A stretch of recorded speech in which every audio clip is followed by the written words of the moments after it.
ನಾಳೆ ಪವಿತ್ರ ಅಮ್ಮದ್ ಬರ್ತಡೆ. ಇವತ್ತು 12 ಗಂಟೆ ನೈಟ್ಗೆ ಕೇಕ್ ಕಟ್ ಮಾಡಿಸ್ತಾ ಇದೀವಿ. ಇವಾಗ ಹೊರಗಡೆ ಹೋಗ್ತಾ ಇದೀವಿ ಊಟ ಮಾಡೋದಕ್ಕೆ. ಅಡ್ವಾನ್ಸ್ ಹ್ಯಾಪಿ ಬರ್ಡೇ ಅಮ್ಮಂಗೆ ಜೈ. ನೆನ್ನೆ ಎಕ್ಸ್ಟ್ರೀಮ್ ಲೆವೆಲ್ ತಲೆನೋತಾ ಇತ್ತು. ಆಮೇಲೆ ನಾವು ಅಮ್ಮನ ಕೈಲಿ ಸ್ವಲ್ಪ ಮಸಾಜ್ ಮಾಡಿಸ್ಕೊಂಡಿದ್ಕೆ ಕಮ್ಮಿ ಆಯ್ತು. ನೋಡ್ಸ್ಕೊಂಡು ಪಾಪ ಸೈಲೆಂಟ್ ಆಗ್ಬಿಟ್ಟವನೆ. ಬೆಳ್ಳಗಾಗ್ಬಿಟ್ಟವನೆ. ನಾನ್ ಸುಮ್ಕೂರೋ ಮಗ ಅಲ್ಲ.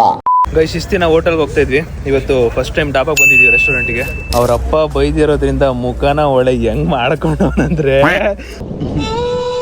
ಗೈಸ್ ಇದು 4 ಸೀಟು, ಅದು 6 ಸೀಟು. 6 ಸೀಟ್ ಸಿಗೋವರೆಗೂ ಇಲ್ಲಿ ಕುತ್ಕೊಂಡು ಅಡ್ಜಸ್ಟ್ ಮಾಡ್ತಾ ಇದೀವಿ ಗೈಸ್. ಆಗ್ಲಿಂದ ಹುಡುಕ್ತಾ ಇದೀವಿ. ಅಲ್ಲೊಂದ್ಸಲಿ ಕುತ್ಕೊಂಡಿದ್ವಿ, ಇಲ್ಲಿ ಕುತ್ಕೊಳಕ್ ಬಂದಿದೀವಿ. ಲೆಮನ್ ಚಿಕನ್ ಎಲ್ರಿಗೂ 2 ಪೀಸ್ ಆಗ್ತಾಯಿನಿ. ಅಂಡ್ ನಮ್ಮ ಚೋಟ ಮರಿ ತಿನ್ನೋ ಆಗಿಲ್ಲ ಬಿಕಾಸ್ ಅವಳಿಗೆ ಹೊಟ್ಟೆನೋ ಬಂದಿದಂತೆ. ಅದಕ್ಕೆ ತಿನ್ನೋ ಆಗಿಲ್ಲ. ಅಣ್ಣ ಇವಾಗ ಐಸ್ ಕ್ರೀಮ್ ಹೇಳ್ತಾನೆ. ಯಾವ ಐಸ್ ಕ್ರೀಮ್ ಹೇಳ್ತಾನಂದ್ರೆ ನೀನ್ ಹೇಳ್ತೀನಿ, ನಾನು ಹೇಳ ಹನಿಮೂನ್ ಐಸ್ ಕ್ರೀಮ್. ಓ ಅಕ್ಕ ಏನೋ ಸಮಸ್ಯೆ ಇದೆ ಇಲ್ಲಿ. ಇಲ್ಲೊಂದು ಸಮಸ್ಯೆ ಖಂಡಿತ ಇದೆ.